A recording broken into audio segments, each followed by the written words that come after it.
picture and asked people to give their view on its true color. Then someone from BuzzFeed spotted it and posted it there. It just went crazy after that, drawing over 16 million visitors to the site, more at one time than ever before. The debate filled Twitter feeds everywhere. Hashtag the dress is still trending worldwide as we speak. And it wasn't long before mainstream media sites, including us here at CNN, jumped on board. How could we not? Our senior media correspondent, Brian Stelter, joins us now from Los Angeles.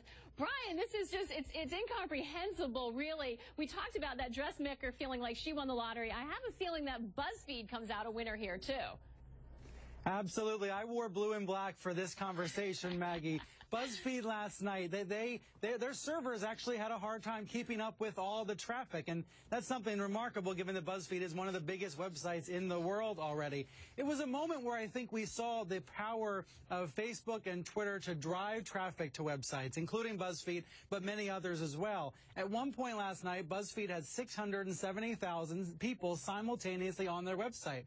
Now, that's cable news type traffic. You know, we are used to seeing this kind of audiences for television, but to imagine that kind of simultaneous audience on the internet is something that's more new, and so their servers were straining under all the traffic. It's also important to point out most of the traffic was on mobile devices. We can see that's where the future is going, and last night we could see that as most people were looking at these pictures, sharing them, and engaging in all this on their phones. Yeah, it's amazing, and it's funny you mentioned that. I have a feeling hashtag the dress is going to make it into Twitter's next presentation to investors as they try to explain why they matter, why they're important. One thing that it occurs to me, though, Brian, in this is that so many people want to harness that power, but this just proves how hard it is to predict about what's going to go viral. It kind of reminds me, like, why this? I was thinking to myself today. I mean, yeah, it's interesting, but why did this break the internet as opposed to something else that we would have talked about? Just like we were wondering why the ALS bucket challenge went so viral and so many other good causes didn't. It's hard to predict what's going to sort of light on fire, isn't it?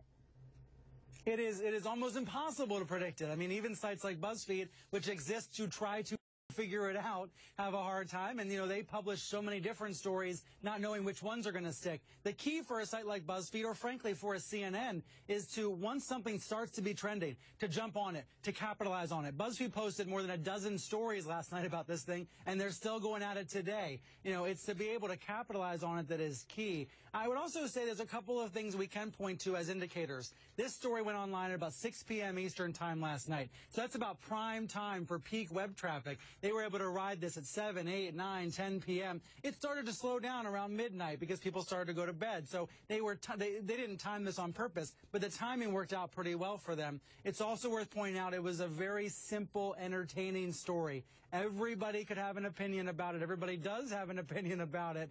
It was so digestible and so entertaining, and obviously things like that are going to resonate with lots and lots and lots of people. Yeah, it's a good point. And a lot of people were talking about, too, the fact that there's so much bad news in the headlines right now, and it's a difficult time. There's a lot of the other things that are out there are beheadings and just really, really tough, difficult stuff, and maybe everybody needed a little bit of levity for a moment. Absolutely. It's why the llama chase was a big story yesterday. You know, all the evening newscasts ended with the llamas last night because it was a moment of levity. And we've always had that in media. You know, online you can see a lot of criticism about the covers of the llamas and the coverage of the dress. And I understand it, but there's always been a comics page in the newspaper. There's always been a styles section. There's always been those sorts of more entertaining options in the news media. This is just a 21st century version of what that part of the news business is. Absolutely. And the people have spoken, Brian, and we listened to them. It's what they wanted to talk about for a change, and we were going to provide them with that. I also think it proves it needs to be organic because it came from somebody posting on Tumblr. That's true. Whether instead of something we fed them. Brian Stelter. Yeah, you know, I'm glad it wasn't some advertiser that created this and set it up. You know, I'm glad that it was more organic. That's right. And for the record, I see white and gold, Brian. I don't know about you, but well, good luck. There you go. Brian, thanks so much. Nobody can agree. We'll be back in just a moment.